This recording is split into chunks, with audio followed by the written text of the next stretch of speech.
Today I have with me a rather large package and I'm quite excited for it because this is my new machine that is going to be on my home coffee bar for what I think is going to be quite a while. So I'm going to go ahead and begin to figure out how to unbox this thing.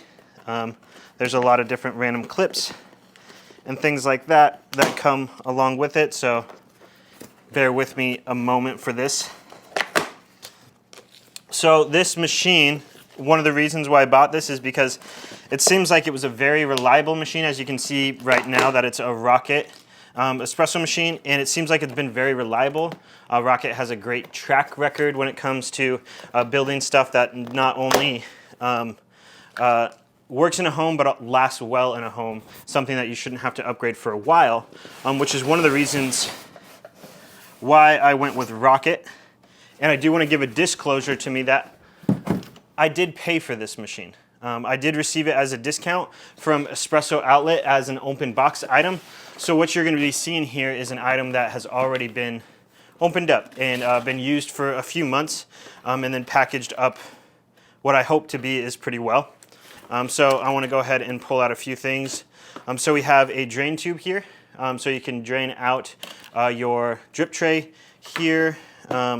We have the PID portion of it, which is a little leeway on what is coming in here. Nice little PID there. A flash drive. I don't know why they still do flash drives on these things. A user manual. The flash drive typically doesn't have much on it, and it's a USB-A, so honestly not something that I'm probably ever going to use. We have a tubing to pump in this machine, so you can either use the included reservoir for water or you can pump it in. It's got a single sprouted portafilter and spouted portafilter, double portafilter with a single and double shot in there as well. I'm going to put these off to the side. We have 2 Rocket stickers that are included, which is always important. I love stickers, fun fact for you.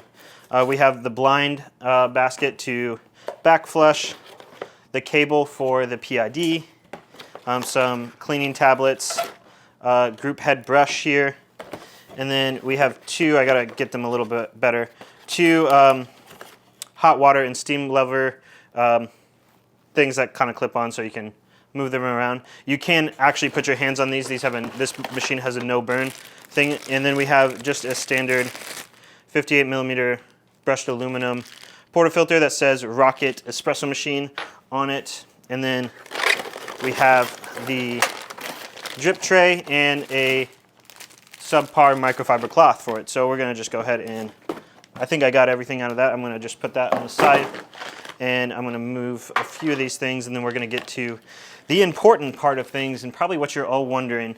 And I'm really excited for this because I'm going to do a lot of things with this machine.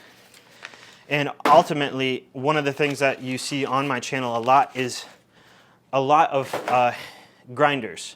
So I compare a lot of grinders, I test a lot of grinders, and I love my Flair espresso machine, but the problem with the Flair is that oftentimes I would just not want to pull back-to-back shots just because you have to purge afterwards, and it just takes a little bit more work than having a dual boiler machine. Yes, this machine will be modded at some point. You can expect that. Hold on, let me figure out exactly where. I do like how this has a cover on it, and it has a little drawstring portion to it.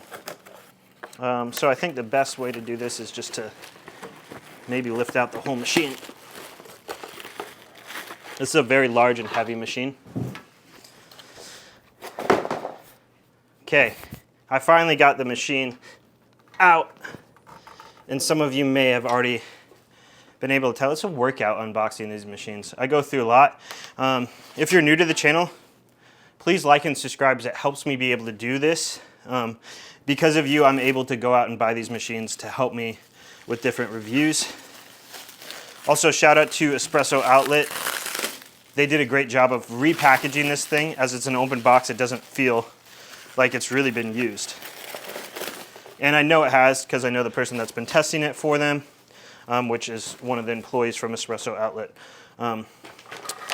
So yeah, if you haven't figured this out, this is the Rocket R58 Cinquentoso, I think is how you pronounce it, which I should probably figure out. as this is a machine that will be on my cabinet for a while. So we have a few things I want to go over. The no burn steam wand arms here. Just a couple little smudges here and there, but overall no scratches, nothing bad. So it's got no burn steam wands here, some knobs to adjust, to turn on the water, stuff like that, and then a lever to flip on and off the machine, and it's got 2 gauges here on the machine as well. And this is a heavy, well-built machine, and it has a removable PID, so if you want the classic look you can, or you can simply just leave that PID right there. You can auto turn it on and off at a set time. A lot of features on this thing. Hefty, heavy, well-built construction on this machine. I can already tell you it's probably one of the most well-built machines that I've had my hands on, which is not a ton, but quite a few. So one of the things that I'm going to do with this is I'm going to modify it in quite a few ways. So you're going to see flow control added to this thing. You're going to hopefully see the color change on this thing. It's not going to be the stainless steel that it currently is. And you are going to see joysticks replacing the knobs for the hot water, just so you can turn it off and on a little bit. So there we have it. This is the Rocket R58 Cinquentoto. It's a rather expensive machine, but I think it's going to be well worth it and last for many, many years on a coffee bar. So again, if you have any questions on the machine, anything you want to see and know about this machine, please let me know in the comments below, because you'll be seeing a lot throughout the years to come with this. So thank you so much for tuning in, and thank you so much for watching my channel.